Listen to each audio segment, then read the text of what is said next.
When the protectors become the predators, ರಕ್ಷಕರೇ ಭಕ್ಷಕರಾದಾಗ ನಾವು ಎಲ್ಲಿ ಹೋಗಿ ಸಹಾಯ ಪಡೆಯಬಹುದು ಅನ್ನೋದು ಇವತ್ತಿನ ಪರಿಸ್ಥಿತಿನಲ್ಲಿ ಇಡೀ ದೇಶದಲ್ಲಿ ರಾಜ್ಯದಲ್ಲಿ ಎಲ್ಲ ನಗ್ನವಾಗಿ ಕಾಣ್ತಾ ಇದೆ. ನಾನು ಹೇಳೋಕೆ ಹೊರಟಿರೋ ವಿಚಾರ ಏನು ಅಂತಂದ್ರೆ, ಕರ್ನಾಟಕ ಸ್ಟೇಟ್ ಹೋಮ್ ಅಂತ ಕರ್ನಾಟಕದಲ್ಲಿ ಸ್ಟೇಟ್ ಹೋಮ್ ಅಂತಂದ್ರೆ ಹೆಣ್ಣು ಐ ಥಿಂಕ್ ರಕ್ಷಣೆ ಮಾಡೋಕ್ಕೋಸ್ಕರನೋ ವಿಕ್ಟಿಮ್ಸ್ನು ಅವುಗಳನ್ನ ಸ್ಟೇಟ್ ಹೋಮ್ ಅಲ್ಲಿ ಇಡಲಾಗುತ್ತದೆ. ಕರ್ನಾಟಕದಲ್ಲೂ ಸಹ ಸ್ಟೇಟ್ ಹೋಮ್ ಅಂತ ಇದೆ. ಅದು ಡೈರೆಕ್ಟ್ಲಿ ಮಹಿಳಾ ಆಯೋಗ ಮತ್ತೆ ರಾಜ್ಯ ಸರ್ಕಾರ ಅವನ್ನ ನಡೆಸುತ್ತೆ. ಈ ಸ್ಟೇಟ್ ಹೋಮ್ ಮೇಲೆ ಒಂದು ದೊಡ್ಡ ಹೆಣ್ಣು ಮಕ್ಕಳನ್ನ ಇಡುತ್ತಿರುವ ಅಥವಾ ರಕ್ಷಿಸುತ್ತಿರುವ ಸ್ಟೇಟ್ ಹೋಮ್ ಮೇಲೆ ಒಂದು ಒಂದು ಒಂದು ಆರೋಪ, ದೊಡ್ಡ ಮಟ್ಟದ ಆರೋಪ ಹಾಗೆ ಉಳಿದುಕೊಂಡ್ಬಿಟ್ಟಿದೆ.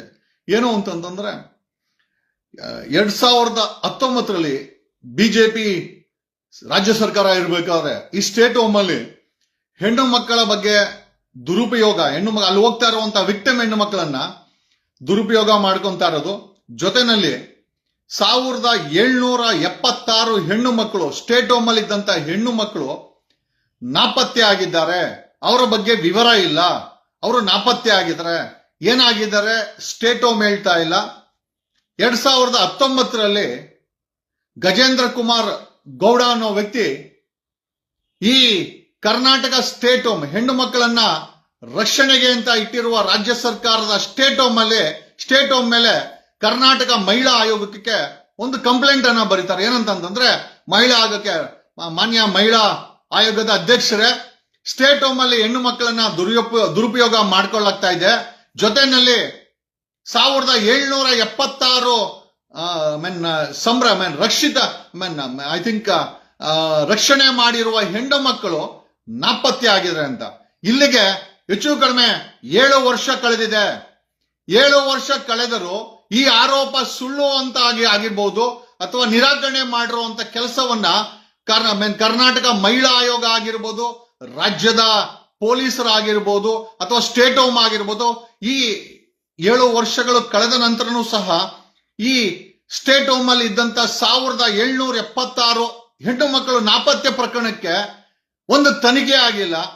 ಮತ್ತೆ ಮಹಿಳಾ ಆಯೋಗವನ್ನ ಮತ್ತೆ ಅಪ್ರೋಚ್ ಮಾಡಿ ಮತ್ತೆ ಮಹಿಳಾ ಆಯೋಗಕ್ಕೆ ಮತ್ತೆ ಮೇಡಮ್ ಇದ್ರ ಬಗ್ಗೆ ತನಿಖೆ ಮಾಡಿಸಿ ಅಂತ ಹೇಳಿ ಪತ್ರ ಬರೆದ್ರೆ ಒಂದು ತಿಂಗಳ ನಂತರ ಕರ್ನಾಟಕದ ಡಿಜಿಪಿ ಸಲೀಂ ಅವರೇ, ಕರ್ನಾಟಕದ ಚೀಫ್ ಸೆಕ್ರೆಟರಿ ಶಾಲಿನಿ ರಜನೀಶ್ ಅವರೇ, 7 ವರ್ಷಗಳ ನಂತರನೂ ಸಹ ಈ ಕಾಣೆಯಾದಂತ ಆರೋಪ ಇದೆ.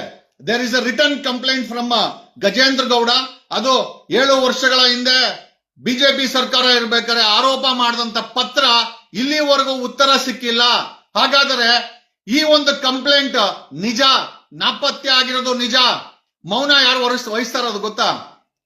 ಯಾರಾದ್ರೂ ವಿಡಿಯೋ ಮಾಡಾಕರೆ ತಮ್ಮ ಪೊಲೀಸರಿಗೆ ಹೇಳಿ ಸುಳ್ಳು FIR ಗಳನ್ನ ಮಾಡ್ತಾ ಇರುವಂತ ಇದೇ ಕರ್ನಾಟಕದ ಡಿಜಿಪಿ ಸಲೀಂ, ಎಕ್ಸ್ಟೆಂಡೆಡ್ ಡಿಜಿಪಿ, ಕರ್ನಾಟಕದಲ್ಲಿ 1 ವರ್ಷ ಎಕ್ಸ್ಟೆನ್ಷನ್ ತಗೊಂಡು ಕೆಲಸ ಮಾಡ್ತಾ ಇರುವ ರಾಜ್ಯದ ಡಿಜಿಪಿ IGP ಇದಕ್ಕೆ ಇನ್ನ ಉತ್ತರ ಕೊಟ್ಟಿಲ್ಲ.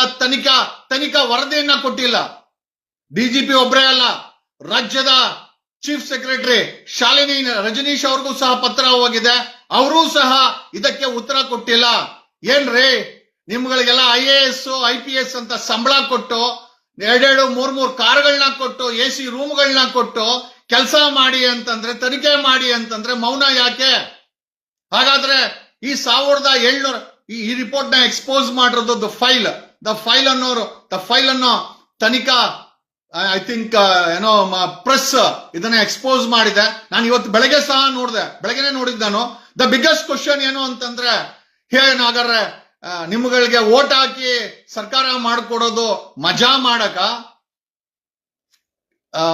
ರಾಜ್ಯ ಮಹಿಳಾ ಆಯೋಗದ ಅಧ್ಯಕ್ಷೆ ನಾಗಲಕ್ಷ್ಮಿ ಚೌಧರಿ ಅವರು ಸದಾ ರೀಲ್ಸ್ ಅಲ್ಲಿ ಮತ್ತೆ ಫೇಸ್ಬುಕ್ ಗಳಲ್ಲಿ ಅಲ್ಲಿ ಇಲ್ಲಿ ಪ್ರಮೋಷನ್ ಅಲ್ಲಿ ಸಿಗ್ತಾರೆ. ಇಂಥ ಸೀರಿಯಸ್ ಮ್ಯಾಟರ್ 1776 ಹೆಣ್ಣು ಮಕ್ಕಳು ನಾಪತ್ತೆ ಆಗಿರೋ ವಿಚಾರ ಮೌನ ಯಾಕೆ? ಯಾಕೆ ಕರ್ನಾಟಕ ಮಹಿಳಾ ಆಯೋಗದ ಅಧ್ಯಕ್ಷೆ ನಾಗಲಕ್ಷ್ಮಿ ಚೌಧರಿ ಅವರಿಗೆ 7 ವರ್ಷಗಳ ಹಿಂದಿನ ಈ ನಾಪತ್ಯ ಪ್ರಕರಣಕ್ಕೆ ಒಂದು SIT ರಚನೆ ಮಾಡುವಂತ ಚೀಫ್ ಸೆಕ್ರೆಟರಿ ಅವರಿಗೆ ಅಥವಾ ಚೀಫ್ ಸೆಕ್ರೆಟರಿನೇ ಆಗಿರ್ಬೋದು SIT ರಚನೆ ಮಾಡಕ್ಕೆ ಯಾಕೆ ಒಂದು ಮಹಿಳಾ ಚೀಫ್ ಸೆಕ್ರೆಟರಿ ಶಾಲಿನಿ ರಜನೀಶ್ ಅವರೇ, ಇವತ್ತಲ್ಲ ನಾಳೆ ಈ ಸರ್ಕಾರಗಳು ಬದಲಾಗುತ್ತೆ. ಮುಂದೆ ಬರೋ ಸರ್ಕಾರಗಳು ಜನಪರ ಸರ್ಕಾರಗಳಿರ್ತಾರೆ. ನಮ್ಮಂತವ್ರು ಅಧಿಕಾರಕ್ಕೆ ಬಂದ್ರೆ even if you are retired chief secretary Shalini Rajneesh ಅವರೇ, 1776 ಹೆಣ್ಣು ಮಕ್ಕಳ ನಾಪತ್ತೆ ಪ್ರಕರಣದಲ್ಲಿ ತಮ್ಮ ಮೌನ. ನೀವ್ ಇದ್ರ ಬಗ್ಗೆ ವರದಿನೂ ಕೇಳಿಲ್ಲ, ವರದಿನೂ ಕೊಟ್ಟಿಲ್ಲ, ಒಂದು ರೆಕಮೆಂಡೇಶನ್ ಮಾಡಿಲ್ಲ. ಆ ಫೈಲ್ ನಿಮ್ಮ ಹತ್ರ ಧೂಳಿಡ್ತಾ ಇದೆ. ಕರ್ನಾಟಕ ರಾಜ್ಯದ ಡಿಜಿಪಿ ಅಂಡ್ ಅಜೀಬ್ ಸಲೀಂ ಅವರೇ, ನಿಮ್ಮ ಹತ್ರನೂ ಅಷ್ಟೇ ಈ ವರದಿ ಧೂಳಿಡ್ತಾ ಇದೆ.